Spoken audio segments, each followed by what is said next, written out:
kabar anak-anakku sekalian? Sehat? Alhamdulillah. Nah, yang lalu kita sudah membahas tentang pajak. Apa itu pajak? Dari mana asalnya pajak? Dan apa manfaat pajak bagi negara dan masyarakat? Nah, baik. Yang akan kita bahas hari ini adalah tentang APBN dan APBD. Mungkin kalian pernah mendengar istilah APBN dan APBD itu? Ya, biasa Anda dengar tentang APBN dan APBD yang dikorupsi. Tapi apa sih APBN dan APBD itu? Inilah yang akan kita bahas hari ini dengan materi APBN dan APBD. Adapun tujuan pembelajaran kita hari ini, yang pertama adalah memahami pengertian APBN dan APBD. Yang kedua adalah memahami fungsi APBN dan APBD. Dan yang ketiga adalah memahami tujuan APBN dan APBD. Ya, ada yang tahu apa kepanjangan dari APBN dan APBD?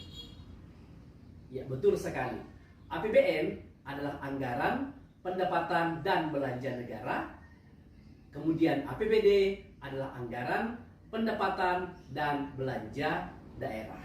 Pengertian APBN berikutnya itu ada dalam Undang-Undang Nomor 17 Tahun 2003 Pasal 1 yang menjelaskan yang dimaksud dengan APBN atau anggaran pendapatan belanja negara, selanjutnya disebut APBN tadi, adalah rencana keuangan tahunan pemerintah negara yang disetujui oleh Dewan Perwakilan Rakyat. Ini sangat jelas ya bahwa APBN itu merupakan rencana keuangan tahunan pemerintah negara. Ya, jadi pemerintahan negara punya rancangan keuangan yang disetujui oleh Dewan Perwakilan Rakyat. Ya, tentu saja digunakan untuk kemakmuran rakyat. Kalau APBN itu tadi itu berasal dari pemerintah pusat. Nah, bagaimana dengan pemerintah daerah? Nah, di pemerintah daerah ada yang disebut dengan anggaran, pendapatan, dan belanja daerah yang diatur oleh daerah itu sendiri, apakah itu daerah kabupaten atau daerah kota madya. Jadi mereka mengatur keuangan untuk dijalankan, direncanakan selama satu tahun. Itulah yang disebut dengan APBD. Ya, anak-anakku sekalian, APBN dan APBD itu kan disusun supaya sasaran pembangunan dalam jangka waktu 1 tahun dapat tercapai. Nah, kebayang nggak kalau APBN dan APBD itu dikorupsi, kira-kira apa yang bakalan terjadi? Ya, tentu saja fungsi-fungsi dari APBN dan APBD itu tidak akan berjalan secara maksimal. Selanjutnya, apa sih fungsi APBN dan APBD itu? Kenapa sih harus ada APBN dan APBD? Memangnya kalau tidak ada negara ini nggak bisa jalan gitu? Nah, ya. Mari kita lihat apa sih fungsi APBN dan APBD itu. Ya, ada 6 fungsi APBN dan APBD anak-anakku sekalian. Yang pertama disebut dengan fungsi otorisasi. Fungsi otorisasi itu menjadi dasar untuk negara dan daerah dalam pelaksanaan pendapatan dan pengeluaran pada tahun yang direncanakan. Fungsi yang kedua disebut dengan fungsi perencanaan.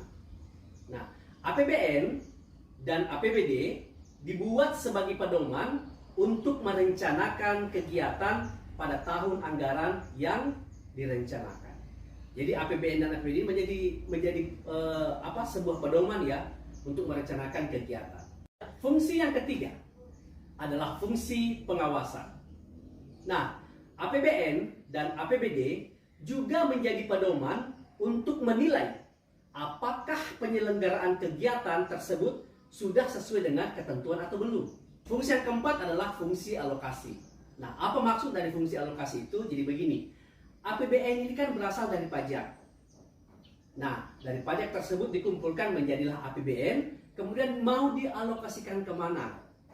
Ya, jadi setiap apa yang masuk di negara kita itu dirancang pengeluarannya dalam bentuk APBN, akan dialokasikan kemana, akan dimanfaatkan untuk apa.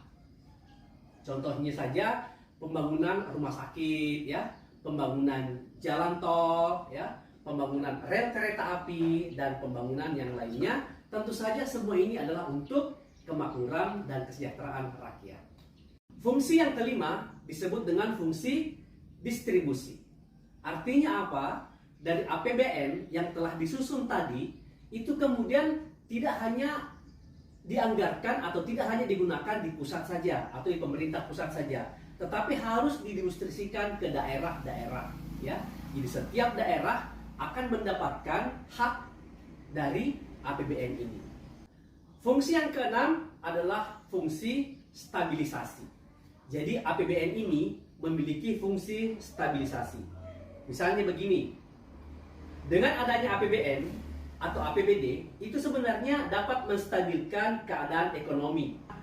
Misalnya harga barang dan jasa naik, sehingga pemerintah juga itu akan menaikkan pajaknya. Nah, dengan demikian, dengan naiknya pajak tersebut dan naiknya harga barang tersebut yang diiringi dengan naiknya pajak, maksudnya tadi itu maka uang yang beredar itu akan berkurang sehingga harga-harga itu bisa normal kembali. Nah, baik anak sekalian, itulah tadi penjelasan Bapak tentang pengertian, fungsi, serta tujuan APBN dan APBD.